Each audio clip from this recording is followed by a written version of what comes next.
اسرائیل کس زبان کا لفظ ہے؟ اسرائیل کے معنی کیا ہے؟ اسرائیل نام کا مطلب کیا ہے؟ اسرائیل میں کتنے حروف ہیں اور کون کون سا حرف ہے؟ اسرائیل انگلش میں کیسے لکھتے ہیں؟ اسرائیل ہندی میں کیسے لکھا جاتا ہے؟ اسرائیل اردو میں کیسے لکھا جائے گا؟ اسرائیل اردو میں لکھنے کا طریقہ کیا ہے؟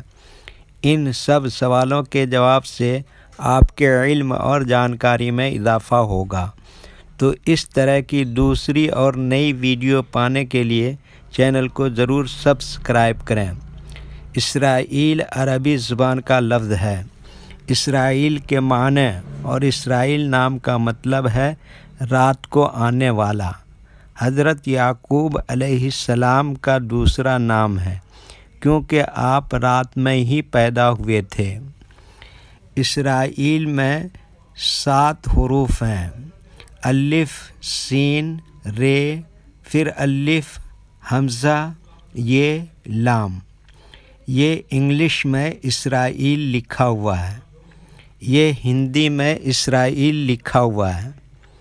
اسرائیل اردو میں لکھنے کا آج کل 2 طریقے ہیں: ایک کی بورڈ کے ذریعہ جس میں اردو کے تمام حروف لکھے ہوئے ہیں، صرف ان حروف کو ٹچ کرنا ہے جن کی ہمیں ضرورت ہے۔ جیسے ہمیں اسرائیل لکھنا ہے تو سب سے پہلے الف کو ٹچ کریں گے، پھر اس کے بعد سین کو ٹچ کریں گے، پھر اس کے بعد رے کو ٹچ کریں گے، پھر اس کے بعد دوبارہ الف کو ٹچ کریں گے، پھر اس کے بعد حمزہ کو ٹچ کریں گے، پھر اس کے بعد یہ کو ٹچ کریں گے، پھر اس کے بعد آخر میں لام کو ٹچ کریں گے، تو آٹومیٹک اسکرین پر اس طرح اسرائیل لکھا ہوا آ جائے گا۔ اسرائیل لکھنے کا دوسرا اور پرانا طریقہ ہے قلم یا پینسل سے لکھنے کا۔ اس کے لیے ہمیں اردو لیٹرز یا اردو اکشروں کی جانکاری ضروری ہے۔ ہمارے وہ بھائی بہن جو ہندی انگلش لکھنا پڑھنا جانتے ہیں اور اردو لکھنا پڑھنا نہیں جانتے ہیں تو ان 3 باتوں کو خاص طور سے یاد رکھیں۔ نمبر 1، اردو حروف کا نام۔ نمبر 2، اردو حروف لکھنے کا طریقہ۔ نمبر 3، اردو حروف کی شکل و صورت، فل لیٹر اور شارٹ لیٹر۔ اسرائیل لکھنے کے لیے ہمیں ان لیٹرز کی ضرورت پڑے گی، تو چلیے پہلے ان کے نام دیکھیں اور یاد رکھیں۔ یہ کیا ہے؟ الف۔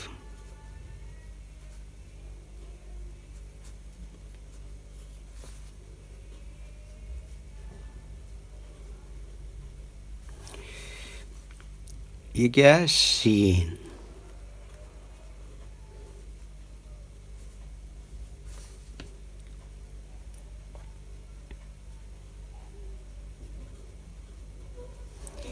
یہ کیا ہے؟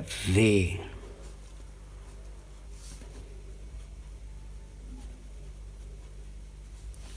یہ کیا ہے؟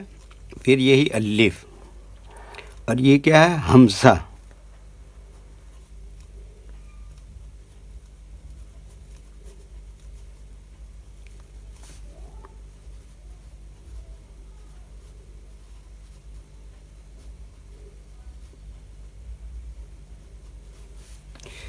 یہ کیا ہے؟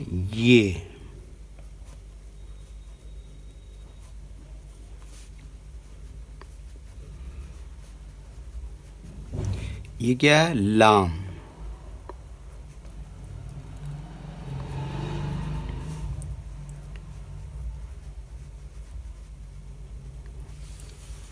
یہ ان لیٹرز کے نام ہیں۔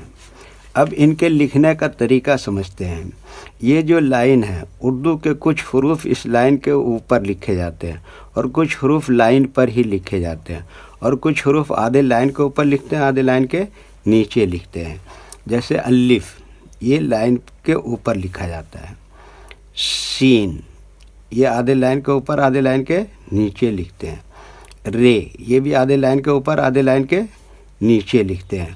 الف بتایا لائن کے اوپر لکھتے ہیں۔ حمزہ یہ بھی لائن کے اوپر لکھتے ہیں, یہ آدھی لائن کے اوپر آدھی لائن کے نیچے لکھتے ہیں. لام یہ بھی آدھی لائن کے اوپر آدھی لائن کے نیچے لکھتے ہیں. اردو کے حروف دو طرح سے استعمال ہوتے ہیں, کبھی کہیں فل لیٹر استعمال ہوگا اور کبھی کہیں شارٹ لیٹر استعمال ہوتا ہے. تو یہ تو فل لیٹر ہیں, اب ان کا شارٹ دیکھتے ہیں. تو الف ایسے ہی رہے گا, سین کا شارٹ یہ ہے, رے کا شارٹ یہ ہے, اور حمزہ کا شارٹ یہ اس طرح سے ہو جائے گا, اور یہ کا شارٹ یہ ہے, اور یہاں پر لام ایسے ہی لکھا جائے گا. تو چلیے ایک مرتبہ لکھ کر دیکھتے ہیں. یہ کیا لکھا؟ الف. اس کے بعد یہ کیا لکھا؟ سین. ایسے میں یہ جوڑ دیا رے. اس کے بعد پھر یہ کیا لکھا؟ الف. اس کے بعد یہ کیا لکھا؟ حمزہ. اور اس کے بعد یہ کیا لکھا؟ یہ. اور پھر اسی میں یہ لام جوڑ دیا. یہ کیا ہو گیا؟ اسرائیل. انگلش میں لکھ کے دیکھتے ہیں. ای کے لیے کیا آتا ہے؟ آئی. اور ایس کے لیے, سین کے لیے کیا آئے گا؟ ایس. رے کے لیے کیا آئے گا؟ آر. اور الف کے لیے کیا آئے گا؟ اے. کیا ہو گیا؟ اسرا. اور حمزہ کے نیچے زیر ہے تو اس کے لیے کیا ہے؟ ای. اور یا معروف کے لیے کیا آتا ہے انگلش میں؟ Double E. اور لام کے لیے کیا آئے گا انگلش میں؟ ایل. تو اسرائیل اس طرح سے لکھیں گے, ٹھیک ہے؟ اسرائیل. اچھا ہندی میں لکھ کے دیکھتے ہیں. ای کے لیے کیا آتا ہے؟ یہ ای. سین کے لیے کیا آتا ہے؟ سا. رے کے لیے کیا آتا ہے؟ را. الف کے لیے کیا آئے گا؟ آ کی ماترا. اور پھر یہ دونوں کو ملا کے یہ ای کھینچ کے پڑھیں گے تو یہ بڑی ای کی ماترا کے ساتھ آئے گا. لام کے لیے کیا آئے گا؟ لے. یہ کیا ہو گیا؟ اسرائیل ہندی میں, ٹھیک ہے؟ ویڈیو پسند آیا تو لائک کریں اور چینل کو سبسکرائب کریں.